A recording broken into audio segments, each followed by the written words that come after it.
Hey guys, welcome back into the workshop. And so this week we have another fish finder install to do. This week it is going on to I think it's a 2014 Yamaha VX Deluxe. So this is the next hull size down from the FXHO, which is my ski, and slightly older model too. And you can see he's got the fishing kit on the back there.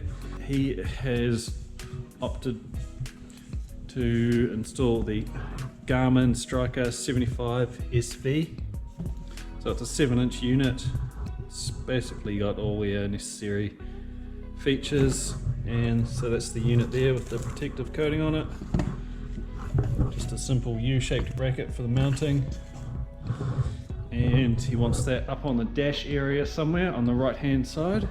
So I'm going to make something up, as there's nothing to screw anything down to on here. I'm going to have to custom make something to fit on there, and he would also like some rod holders up the front as well. So what I'm planning to do here is make something similar to what I've got on my FX, which is basically the fish finder mount.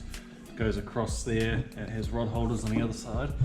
Make something like that out of some plates that I already have. Like this one here, for example.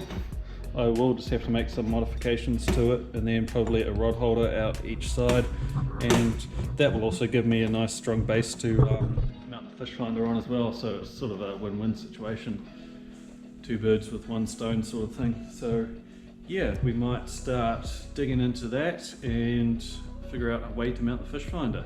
This guy has actually hurt his arm and he's going to be off work for a couple of months, so he's not in any rush to get the ski back, but yeah, may as well get on with the job and see what we can come up with. This is what I've come up with at the moment. So we've got a similar setup to what I've got on my ski. So a bit of a dashboard mount setup, and we've also incorporated one angled rod holder there, another angled rod holder on this side, and also a vertical one on this side as well, just to give you a bit of few different angled rod holders. For the vertical ones are often quite good for traveling or for just putting your rod while you're dealing with a fish or something. But yeah, basically we've got this mounted off these two plastic ridges. Now those are only plastic, but because of the shape they're actually quite strong. And if we mount it through there and through that side with 2 bolts each side, it spreads the load out quite a lot, and it will make it actually quite a strong structure. We've also been able to incorporate the fish finder mount into this structure as well, and that will have it just off to the side of the dash and in between this rod holder there, so it's quite a good position. We'll probably tidy this weld up here, grind that one flat, but the rest we'll just weld everything together. It's all just tacked at the moment. We'll just weld it all together and finalize it, and then we can send it to the powder coaters.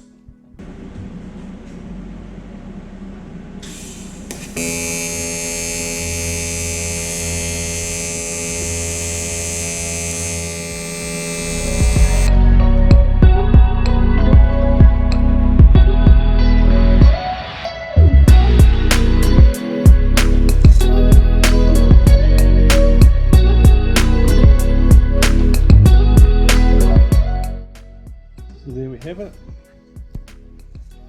The rod holders are all fully welded wherever they need to be. And yeah, ready to get powder coated, and then we can install it on the ski. Okay, so we have got that rod holder set up away at the powder coaters at the moment, and so that will be a couple more days until we get it back. So at the moment we can carry on fish finder install. What we'll probably do is mount the transducer, unpack that out of the box, mount the transducer, maybe run the wiring for the unit as well. But yeah, so I think we will get underneath this bad boy, pull the ride plate off and mount the transducer on there. Okay, so what we've done now is we have gone ahead and mounted the transducer onto the ride plate. So that is on the bottom of the ride plate, as you can see there. Nice and central and nice and straight. Cable is running up through the hull. I don't know whether you can see that. And we've routed the wiring through the hull and up onto the dash area, and we will install that grommet once we've got the bracket up here. That should be back from the powder coaters any day now. So we have also gone ahead and installed the nav lights, one on there and the same on the other side, and we are just running the wiring for them, and we will put a waterproof switch probably up here somewhere, will be nice and tidy. We're going to go ahead and install that now. When installing nav lights, it just pays to put them forward of your vision where they're not going to be shining in the mirrors or anything like that, because if you've ever used nav lights at night, when it's a real low light situation, any sort of bright light is going to affect your night vision. Even on your fish finder, it pays to turn your screen brightness right down and you'll be able to see a lot better at night, and it's just a lot safer when you're riding. So putting them forward of anything like your wing mirrors and somewhere where they're not going to shine back on your eyes is really going to help with your ability to see at night. So yeah, it's just a safety thing, but yeah, they look good on there. They're all wired in and ready to go. When we get our rod holder set up back from the powder coaters, we can install that and plug everything in. So we've finally got the rod holder and fish finder mount back from the powder coaters. So you can see that's all finished in nice black powder coat now, so that'll be nice and durable. And I've gone ahead and installed his rail blazer mount on there. And so once we are done, that should be up there, something like that. And that should look good. Right, I'll get together on bolting that down. Right, so we went ahead and bolted everything back onto this VX Deluxe to finalize the installation. And so now I'm going to run you through the final product.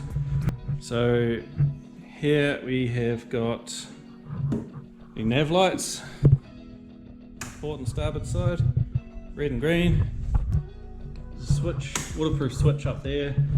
That's on its own separate circuit with a fuse. I like to keep them on a separate circuit just because I've had some interference with LED lights and the fish finder GPS. I don't know how relevant it would be in every situation, but I just like to keep the circuits separate just in case. So after the nav lights, of course, we have the dash mount set up here. So we've got the 7-inch Garmin unit installed and a Railblazer starport, 2 angled rod holders on each side and 1 vertical rod holder, and these are rock solid. They actually came out a lot stronger than what I was even expecting them to be.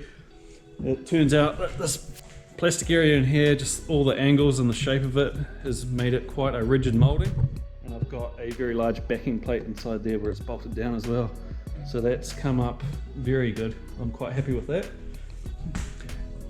And around this side, I asked the customer whether he wanted to install a splash guard on the back of the sounder, because I don't know whether you probably can't see in there, but where the plugs go into the back of the unit, they're not really that watertight.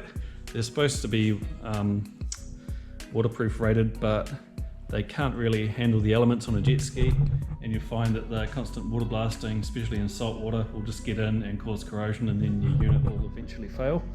So this is a cheap bit of insurance for your unit, and that just bolts on under the Garmin mount and covers the back and the sides of the unit and looks quite stylish.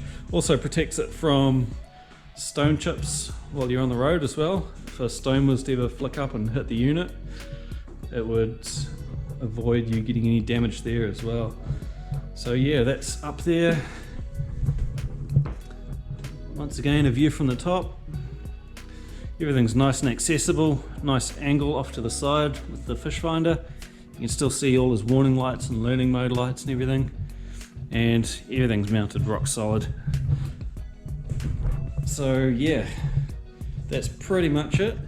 Down the back, the transducer mounted on the road plate. And that's a nice easy way to do a transducer install if you can with that particular transducer, and you'll get really good readings at speed and really good side scan readings as well. and it keeps the transducer forward and down low, so it's always out of the way of the wash from the jet pump. So even if you're idling on the spot, you will still not get any interference and start losing the bottom, which quite often happens when you've got it transom mounted. So yeah, that's about it for this VX Deluxe. Quite happy with how that install has turned out for a bit of a custom job. And yeah, I'm pretty sure this customer will be stoked.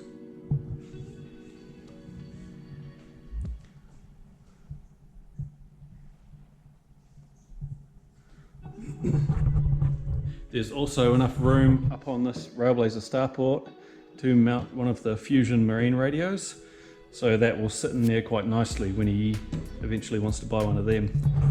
So yeah, that's about it for this VX Deluxe.